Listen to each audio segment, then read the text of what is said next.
Olá, turma, tudo bem até agora? Estão entendendo tudo certinho? Qualquer coisa, mais uma vez, eu insisto, conversem comigo, que o feedback de vocês é muito importante para a gente continuar essa conversa e sempre encontrando as melhores formas para o nosso diálogo ocorrer à distância. Como eu havia comentado, um dos pontos mais importantes dentro da matéria do mandado de injunção é quais são os efeitos da decisão do mandado de injunção. Então, a decisão vai criar uma lei, a decisão ela vai preencher a lacuna de qual forma? Existem algumas correntes sobre esse assunto e o próprio STF já adotou correntes diferentes. É por isso que esse tema é tão polêmico. Então a gente tem que se situar, entender o que já aconteceu, onde nós estamos no momento atual, qual é o posicionamento do SF, qual que é o posicionamento da lei, qual que nós vamos seguir para o nosso aprendizado. De uma maneira geral, existem duas correntes, a não concretista e a corrente concretista. Como o próprio nome fala, a corrente não concretista, ela não vai resolver o problema, ela não vai suprir a ausência da norma, ela não vai concretizar a solução do problema, ela vai apenas comunicar ao órgão que existe aquela omissão, ou seja, não vai adiantar muita coisa. Mas, infelizmente, essa foi a solução adotada pelo STF até 2007, inclusive no processo que tratava da greve dos funcionários públicos, que eu falei para vocês. Então, até 2007, o STF entendia que o Poder Judiciário não poderia resolver aquele problema por conta do princípio da separação dos poderes. Então, o que era feito era simplesmente notificar o órgão de que aquela omissão ela existe e de que o órgão deveria fazer alguma coisa para saná-la. Mas, como vocês podem imaginar, isso acabava não resolvendo o problema e o órgão também não providenciava a edição da norma. E então essa corrente foi superada desde 2007 pelo Supremo Tribunal Federal, que passou a adotar a posição concretista. Ou seja, o Poder Judiciário vai editar a norma ou determinar que seja aplicada outra norma como analogia, que foi exatamente o que aconteceu no caso da greve dos funcionários públicos. O Poder Judiciário não editou uma norma, mas determinou que fosse aplicada a lei de greve da iniciativa privada por os funcionários públicos por analogia. Ou seja, a corrente concretista, como o próprio nome fala, ela resolve, ou seja, ela concretiza aquele direito de alguma forma. A questão começa a complicar quando nós vamos olhar as ramificações da corrente concretista. Eu acho que se vocês quiserem fazer que nem eu fiz um rascunho mesmo, assim, com setas, no caderninho, para eu não me perder, porque são muitas correntes dentro da outra, na verdade. Essas que eu vou falar para vocês, elas são dentro da concretista. Então, ela vai ser dividida em algumas ramificações, digamos assim. Se eu tivesse um quadro, com certeza ficaria muito mais fácil para explicar para vocês.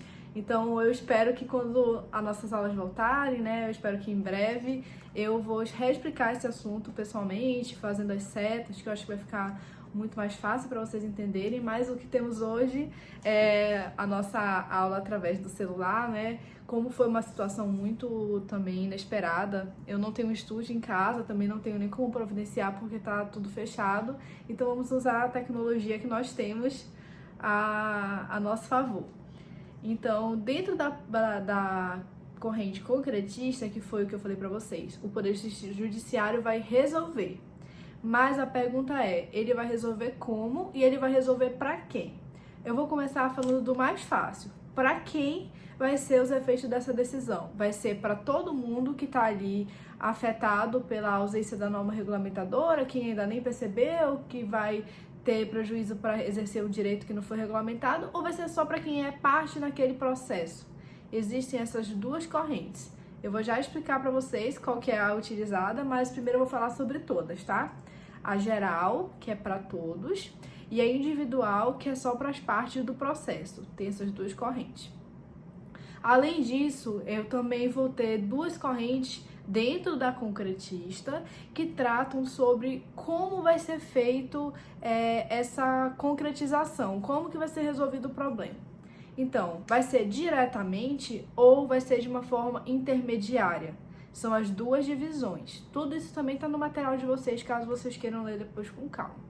A direta, o STF entendia que o Poder Judiciário resolvia diretamente o problema. Olha, diretamente, então não existe notificação do órgão, não existe eu dar oportunidade, eu já chego lá, dou uma oportunidade para o órgão falar, certamente, mas eu não preciso dar um prazo para editar a norma.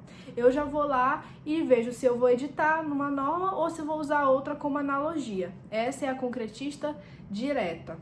A concretista intermediária, que é, já dando um spoiler para vocês, a da lei do mandado de injunção, é aquela onde eu vou dar um prazo, ou seja, eu vou dar uma oportunidade para o órgão editar aquela norma que está faltando. Se ele não editar, aí é que o Poder Judiciário vai precisar viabilizar o direito. Então, qual que é o posicionamento do STF atualmente?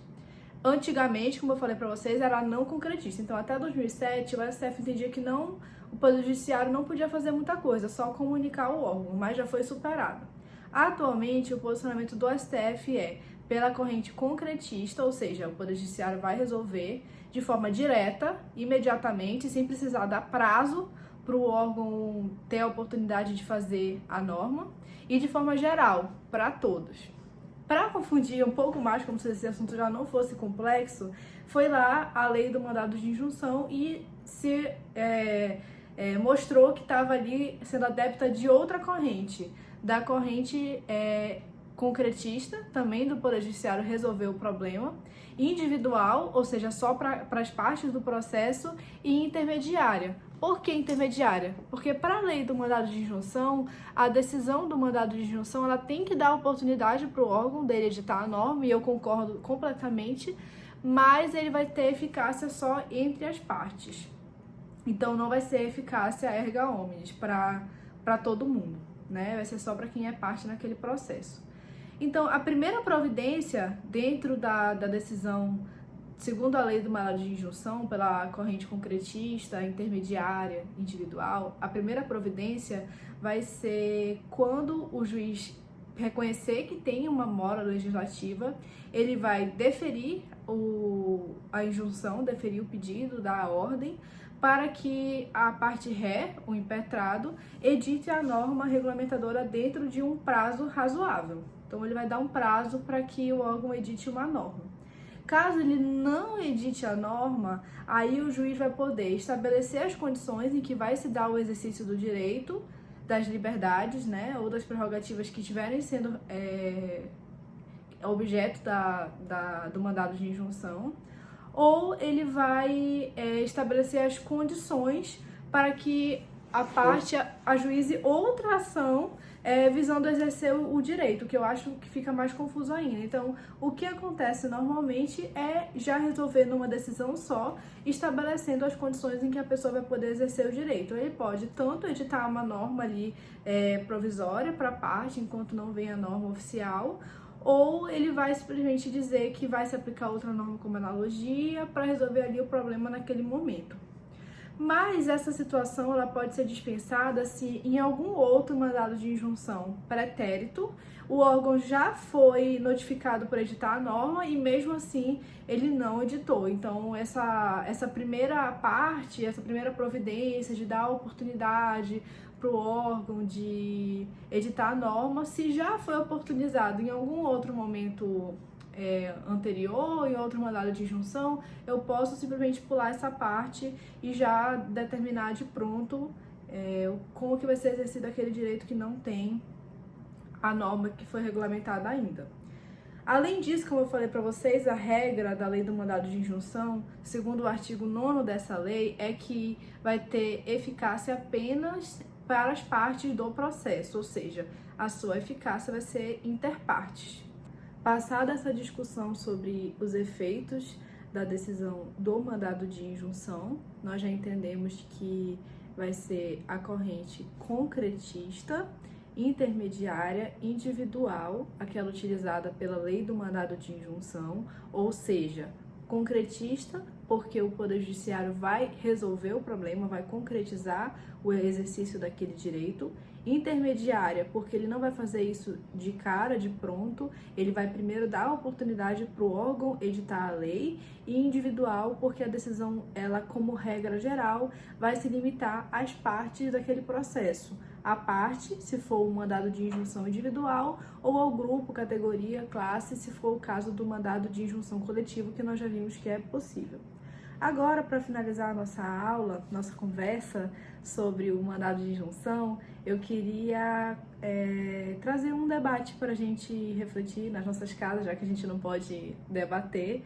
Então, eu queria que vocês imaginassem a seguinte situação. A pessoa entrou com um mandado de injunção, deu entrada, porque estava naquela situação onde ela precisava exercer um direito, e o Poder Judiciário foi lá e deu uma solução para ela. Logo depois, um ano depois, foi editada a lei, a norma, que regulamentava o direito daquela pessoa. Então, qual que é o posicionamento da jurisprudência, da doutrina sobre essa situação? Bom, se a nova lei foi editada no curso do processo, ou seja, antes da decisão final, o mandado de injunção vai ser prejudicado, ele vai perder o objeto, porque se a causa de existir dele era a ausência da norma e a lei foi regulamentada, ele vai perder o objeto. Se a sentença já foi proferida, o acórdão já foi proferido, já foi dada uma solução para aquela pessoa, vai valer dali para frente a lei, né, quando ela for regulamentada. Então, foi regulamentada e saiu a nova lei. A partir do momento que ela entrar em vigor, a norma regulamentadora que estava faltando, ou seja, aquela que foi editada, vai passar a reger todas as situações que ela disciplinar, inclusive se já tiver uma decisão judicial sobre aquele determinado tema, mesmo que a decisão judicial já tenha transitado em julgado. Então, como regra geral, os efeitos jurídicos vão ser os da lei e não o da decisão. Ou seja, a lei não vai modificar os efeitos daquela decisão que já aconteceu. Então, o que já aconteceu, como regra geral, aconteceu, mas dali para frente, aquela decisão vai ser deixada de lado e vai passar a situação a ser regida pela nova lei, que regulamenta o direito, e não pela decisão que regulamentou ali no momento onde a lei ainda não existia. Bom, gente, é isso. Eu espero que tenha ficado claro para todo mundo. Eu sei que é um assunto que não é fácil, por isso que eu enviei para vocês a ficha de exercícios. Eu também vou gravar um vídeo corrigindo a ficha de exercícios. Eu espero que vocês se sintam à vontade para falar comigo a hora que vocês quiserem, tirar dúvida, pedir que eu grave de novo.